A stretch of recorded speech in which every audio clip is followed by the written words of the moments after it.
Hey, welcome to Broken World Entertainment, and Disney are in the pooper once again.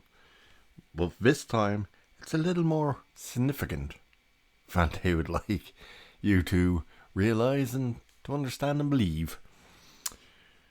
They've just reported their first major losses of Disney Plus.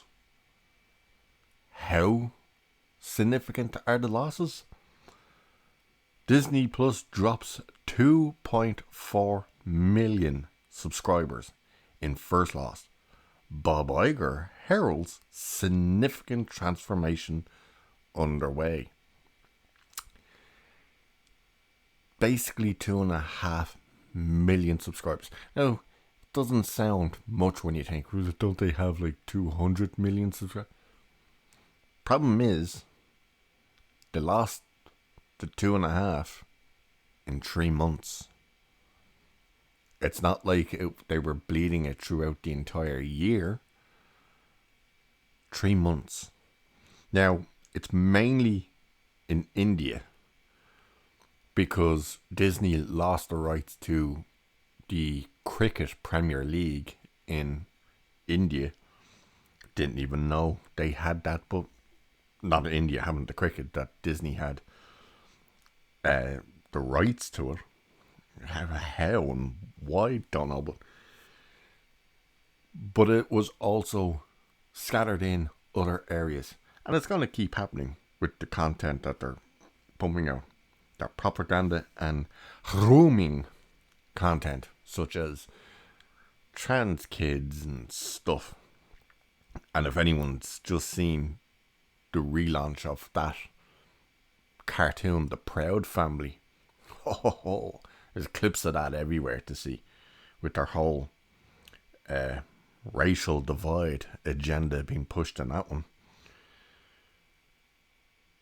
But it gets even worse for Disney, because not just did they lose 2.5 million subscribers in a mere 3 months, they are now officially cutting 7,000 jobs.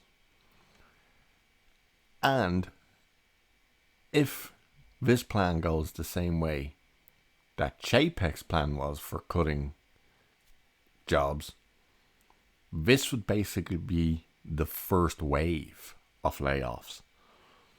It's not a case of it's probably just going to be 7,000 and then everything's hunky-dory and they can move on. It will be the case that will probably be the first wave. 7,000 people are about to lose their jobs. And of course, Disney won't take the blame for that by saying, yeah, we made garbage content. Because the content is in trouble too. Because Disney to cut $3 billion in content costs amid a $5.5 billion savings push as Bob Iger makes his move. That means the quality of product you're going to get on Disney Plus will significantly drop.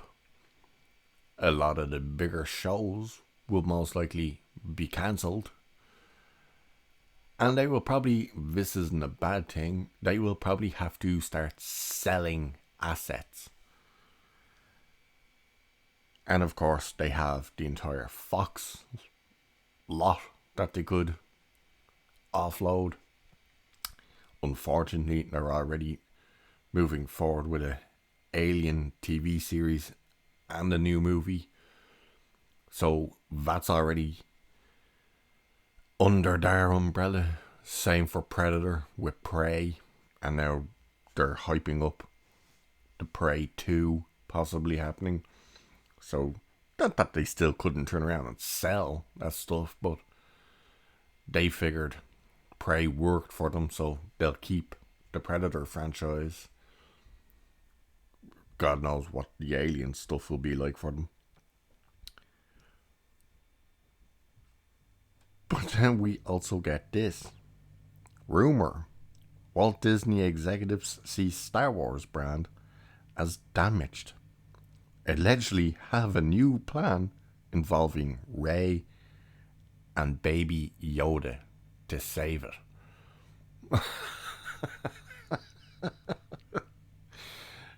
Their plan is to get Rey to save Star Wars. She was basically a part of the entire reason Star Wars died in the first place under the Disney regime. And of course, they're like, oh, we got to put in Baby Yoda because everyone loves that little bastard. 2.5 million subscribers. 3 months. 3 billion cost cutting in content. And 7,000 jobs gone. Not to mention, let's not forget, the Star Wars Hotel, the Galactic Star Cruisers, is an absolute bust. Half the cast of that quit. There's not a single booked date this year. Not one single day.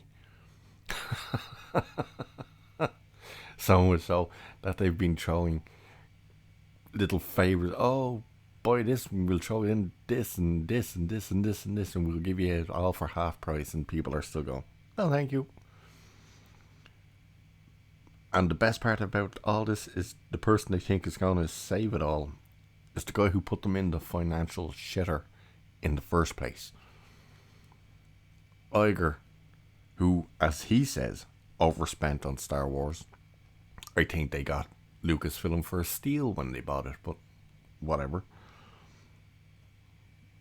Then he doesn't just overspend, drastically overspends and goes over the board's wishes not to buy Fox, and he goes ahead and does it and spends $76 billion to get Fox. Something they're not even scratching the surface to get out of the hole of. And then, of course, Galaxy Edge. Star Wars land that doesn't look like Star Wars. That was an ingenious move. And they think this is the guy who's going to save the company. That's the equivalent of looking at a fire and going, quick, how do we put it out? Quick, throw gasoline on it. That's liquid, that'll put it out surely. Oh, good God. So it's not looking particularly good for the House of Mouse. And let's not forget, they're losing their special status in Florida. Oh yes, they are now going to have to pay the full tax, and they no longer can govern themselves as they took on the state of Florida. And the funny thing about it, you'll see they try and say, oh no, but our revenue is up. It's up 8% by something like 30 cent. Literally something like 30 cent. And the revenue is only up through the parks, nothing else. So things are getting messy at Disney, and I don't think all of us could be any happier. You played stupid games, you're winning the stupid prizes, you're pushing this trans agenda and gay agenda, your not so secret agendas. Let's see how you work that one out, Crazy Bob. Alright, with that, I'll leave it there for this one. Cheers, and I'll catch you in the next one.